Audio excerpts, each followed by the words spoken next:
حوصلہ مکمل ہے اور دعا تک آپ نے فیصلہ لیا ہے کہ جلسے کو کامیاب کریں گے۔ اللہ اس جلسے کو قبول فرمائے، ہمارے سننے اور سنانے کو اللہ بے حد قبول فرمائے۔ یہاں سے لے کر کے وہاں تک سننے کے لیے تیار ہے؟ جوش کے ساتھ ہاتھ اٹھائیے انشاءاللہ۔ آمدنی اٹھنی ہوگی، خرچہ روپیہ ہوگا، ہاتھ اٹھائیے انشاءاللہ۔ 3 سوال پیغام شروع ہو رہا ہے۔ مال کی محبت سے 3 نقصان ہوتے ہیں۔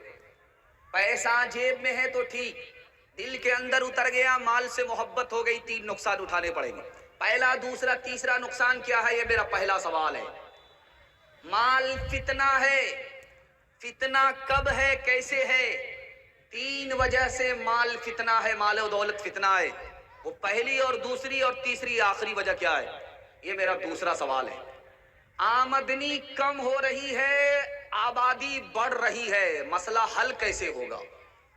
آبادی بڑھ رہی ہے، دنیا بڑی ہو رہی ہے، دنیا کے لوگوں کی تعداد بڑھ رہی ہے، آمدنی گھٹ رہی ہے، آمدنی کیسے بڑھے گی؟ یہ آخری سوال ہے۔ سننے کے لیے تیار ہے؟ جوش کے ساتھ ہاتھ اٹھائیے انشاءاللہ۔ بہت خوبصورت جلسہ، بہت دور تک مجمع، آپ کی پیشانی چمکتی ہوئی، دل سے دعا کرتا ہوں اللہ آپ کے مقدر کو چمکائے۔ 3 سوال ہے، پیغام شروع ہو رہا ہے۔ مال کی محبت سے 3 نقصان ہوتا ہے۔ پہلا نقصان یہ ہے، آدمی کنجوس بن جاتا ہے، پیسہ بچاتا زیادہ ہے، خرچ کم کرتا ہے، اپنے اوپر بھی، رشتہ دار پر بھی اور غریب پر بھی خرچ کم کرتا ہے۔ مال کی محبت ہے، آدمی بخیل اور کنجوس ہے۔ جب مال کی محبت ہوتی ہے تو آدمی اپنے لیے جیتا ہے، خود غرض ہو گیا، مطلب نکالتا ہے، مطلب نکلنے کے بعد پہچانتا نہیں ہے۔ مال سے جب محبت ہوتی ہے تو آدمی دن رات بے چین رہتا ہے، گھر سے باہر بھی اس کو سکون نہیں ملتا، گھر کے اندر بھی اس کو سکون نہیں ملتا۔ مال فتنہ کب ہے؟ غلط کمایا، یہ فتنہ ہے۔ غلط جگہ پر خرچ کر رہا ہے، فتنہ ہے۔ مال ہے، زکوٰۃ نہیں دے رہا ہے، مال ہے، حج نہیں کر رہا ہے، فتنہ ہے۔ حقدار کو حق سے محروم کر رکھا ہے، فتنہ ہے۔ آبادی بڑھ رہی ہے، آمدنی کم ہے، کیسے مسئلہ حل ہوگا؟ راستہ بتا رہا ہوں، آپ کو گھبرانے کی کوئی ضرورت نہیں ہے۔ دل میں خوف خدا پیدا کر لیجئے، مسئلہ حل ہے۔ حلال کمائیے، حساب سے خرچ کیجئے، مسئلہ حل ہے۔ حلال کمانے کے لیے رات دن محنت کیجئے، مسئلہ حل ہو جائے گا۔ سرکاری نوکری کے لیے سسور پر بھروسہ کریں گے؟ ہاتھ اٹھائیے انشاءاللہ۔ مشقت کو محنت کو جو آر سمجھے، ہنر اور پیشے کو جو خار سمجھے، مشقت کو محنت کو جو آر سمجھے، ہنر اور پیشے کو جو خار سمجھے، تجارت کو کھیتی کو دشوار سمجھے، فرنگی کے پیسے نہ مردار سمجھے، تناسانیاں چاہے اور آبرو بھی، وہ قوم آج ڈوبے گی گر کل نہ ڈوبی۔ پہلا پیغام خدا کی مہربانی کے حوالے سے، بڑا خوبصورت مجمع ہے، دل خوش ہو گیا۔ میں تو دیکھتا ہوں کہ پنڈال میں لوگ کم ہیں اور میلے میں بہت زیادہ لوگ ہیں۔ تو وہ لوگ جو میلے میں ہیں وہ جلسہ دیکھنے والے لوگ ہیں، جو پنڈال میں ہیں یہ جلسہ سننے والے ہیں، اور سننے والے کو دعا بھی ملتی ہے اور مقدر بھی بدلتا ہے۔ میں دل سے آپ کو دعا کرتا ہوں اللہ آپ کی ہر مشکل کو آسان فرمائے۔ آپ نے میرا دل خوش کر دیا۔ یہ جتنا ہی مجمع ہے، یہ جلسہ کی اوقات سے بھی بڑھ کر کے، اللہ اس ادارے کو بھی قبول فرمائے جس مدرسے کا یہ جلسہ ہے۔ ایک آدمی دائیں ہاتھ کو 18 مرتبہ چوم رہا ہے، بائیں ہاتھ کو 81 مرتبہ چوم رہا ہے، اس ہاتھ کو 81 مرتبہ، اس ہاتھ کو 18 مرتبہ۔ پوچھا گیا پاگل تو نہیں ہو گئے ہو؟ 18 مرتبہ اس کو چوم رہے ہو، اپنے ہی ہاتھ کو چوم رہے ہو، اور اپنے ہی دوسرے بائیں ہاتھ کو 81 مرتبہ چوم رہے ہو۔ اس نے کہا یار اس میں 18 نام اللہ کا ہے، اس میں 81 نام اللہ کا ہے، دونوں کو ملا کر کے دونوں ہاتھ میں 99 نام اللہ کا ہے۔ اللہ نے اپنے بندے کے دونوں ہاتھ میں 99 نام رکھ دیا، یہ بندہ غریب نہیں ہو سکتا، یہ غنی ہے۔ ایک بات یاد رکھیے، یہ آنکھ کا آنسو جب نکلے گا تو منہ پر رکھیے، نمکین معلوم ہوگا۔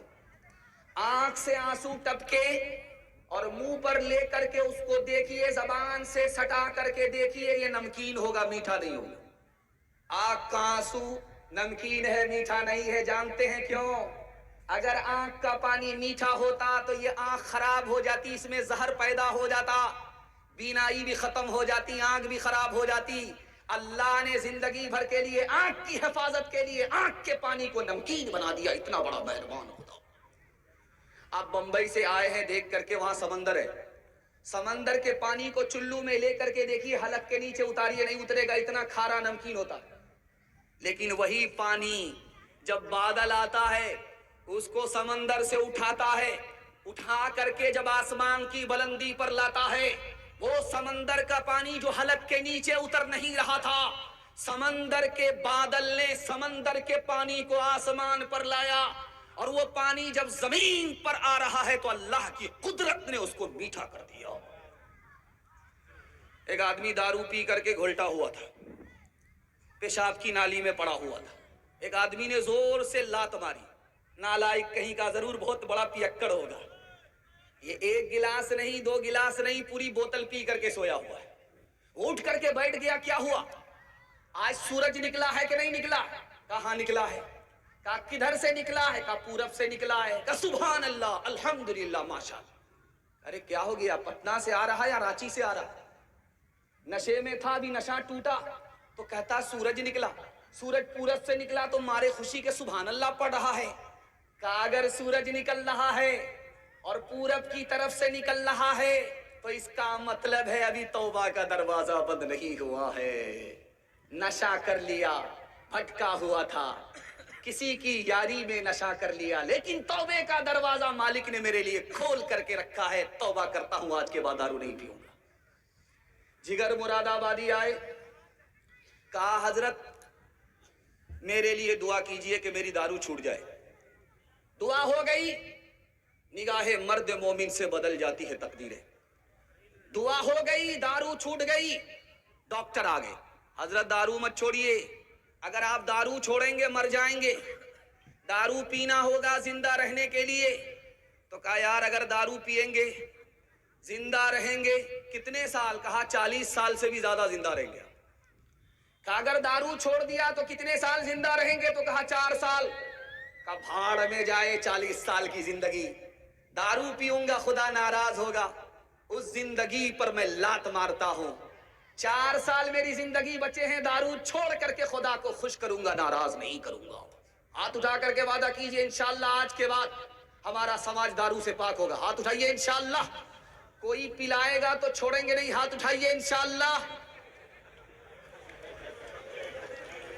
جو گزری تیری یاد میں زندگی ہے، وہی زندگی بس میری زندگی ہے۔ جو گزری تیری یاد میں زندگی ہے، وہی زندگی بس میری زندگی ہے۔ جو غفلت میں گزرے وہ کیا زندگی ہے، جو غفلت میں گزرے وہ کیا زندگی ہے۔ وہ جینا نہیں بلکہ شرمندگی ہے، وہ جینا نہیں بلکہ شرمندگی ہے۔ جو ہر سانس سنت کے تابع نہیں ہے، خدا کی نہیں نفس کی بندگی ہے۔ پیغام ختم ہو گیا، سنت کے حوالے سے آپ کو سنانے کے لیے جا رہا ہوں، آپ لوگ سننے کے لیے تیار ہیں؟ ہاتھ اٹھا دیجئے انشاءاللہ۔ بیوی سے پوچھ کر کے داڑھی رکھیں گے، ہاتھ اٹھائیے انشاءاللہ۔ بڑا مشکل کام ہوگا، دوپٹے کی ہوا لگے گی، قبلہ بدل جائے گا۔ میڈیکل سائنس کہہ رہی ہے جس مرد کے چہرے پر داڑھی ہوتی ہے اس کے منہ میں بدبو نہیں ہوتی۔ میڈیکل سائنس کہہ رہی ہے جس عورت کے سر پر چوٹی ہوتی ہے اس کے منہ میں بدبو نہیں ہوتی. چوٹی آ گئی بدبو ختم, داڑھی آ گئی بدبو ختم. یہ نبی کی سنت کی برکت ہے کہ منہ سے ہمیشہ کے لیے بدبو نکل گئی. ایک بات یاد رکھیے, آپ کا فرض بھی چھوٹتا ہے, کبھی واجب بھی چھوٹتا ہے. میں راستہ بتا رہا ہوں, آپ کا واجب کبھی نہیں چھوٹے گا, وتر آپ کا کبھی نہیں چھوٹے گا, اور فرض آپ کا کبھی نہیں چھوٹے گا, ظہر کبھی نہیں چھوٹے گا, عصر کبھی نہیں چھوٹے گا. میں راستہ بتا رہا ہوں. وتر سے پہلے سنت ہے, وتر کے بعد سنت ہے. ظہر سے پہلے سنت ہے, ظہر کے بعد سنت ہے. آپ سنت کو پکڑ لیجئے, گارنٹی ہے آپ کا واجب بھی نہیں چھوٹے گا, آپ کا فرض بھی نہیں چھوٹے گا. کبھی کان میں آذان کی آواز آتی ہے, کبھی نہیں آتی ہے. آپ کو راز بتا رہا ہوں, کب آتی ہے کب نہیں آتی. جب آپ بائیں کروٹ پر سوئیں گے, آپ کا دل ادھر ہی ہے جدھر آپ لیٹے ہوئے, یہ سنت کے خلاف ہے. تو آپ کو ایسی خطرناک نیند آئے گی کہ آنکھ بھی بند ہو جائے گی, کان بھی بند ہو جائیں گے, آواز نہیں پہنچے گی. لیکن اگر آپ دائیں کروٹ پر سو رہے ہیں, دل بائیں طرف ہے, لٹک گیا. اب اگر آپ سوئیں گے دائیں کروٹ پر تو آپ کی آنکھ بند ہوگی, کان کھلے ہوں گے. اب مسجد سے جب صدا لگے گی آپ کے کان میں ضرور پہنچے گی. اگر آپ نے ارادہ کر لیا کہ مجھ کو فجر کی نماز پڑھنی ہے تو دائیں کروٹ پر سوئیے. اگر آپ نے ارادہ کر لیا کہ مجھ کو فجر کی اذان سننی نہیں, نماز نہیں پڑھنی ہے, تو آپ جیسے لیٹیے.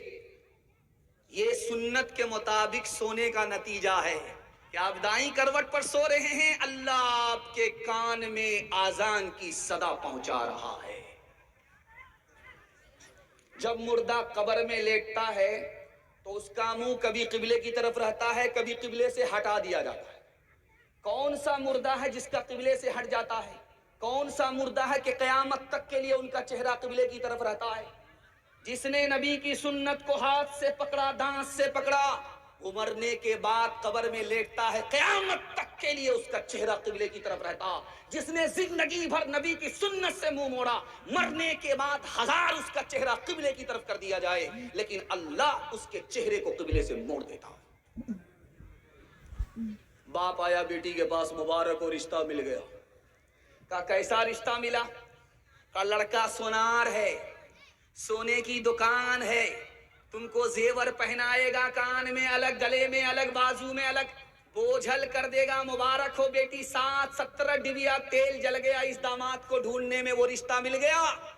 بیٹی نے کہا ابا حضور ایک شرط ہے, پہلے یہ بتاؤ کہ اس لڑکے کے سر پر ٹوپی ہے؟ بولا جمعہ میں, رمضان میں. اس کے بعد ٹوپی جیب میں آ جاتی ہے, پھر سیدھے اگلے رمضان میں نکلتی ہے. بولا ابا یہ بتائیے کہ اس کے چہرے پر داڑھی ہے؟ کہا شادی کے بعد رکھے گا, تو ابھی تو کنوارا ہے. کہا ابا جب اتنا بڑا مالدار ہے تو اس نے حج کیا ہے, خدا کے گھر کا طواف کیا ہے, نبی کا روضہ دیکھا ہے؟ کہا کہ ابھی کیا ضروری ہے, جب بوڑھا ہو جائے گا, کمر ٹیڑھی ہو جائے گی, لاٹھی پر آ جائے گا تو جھک کر کے چلا جائے گا, ہر چیز سے ریٹائر ہونے کے بعد وہی پہنچے گا. بیٹی نے کہا ابا حضور مجھ کو رشتہ منظور نہیں ہے.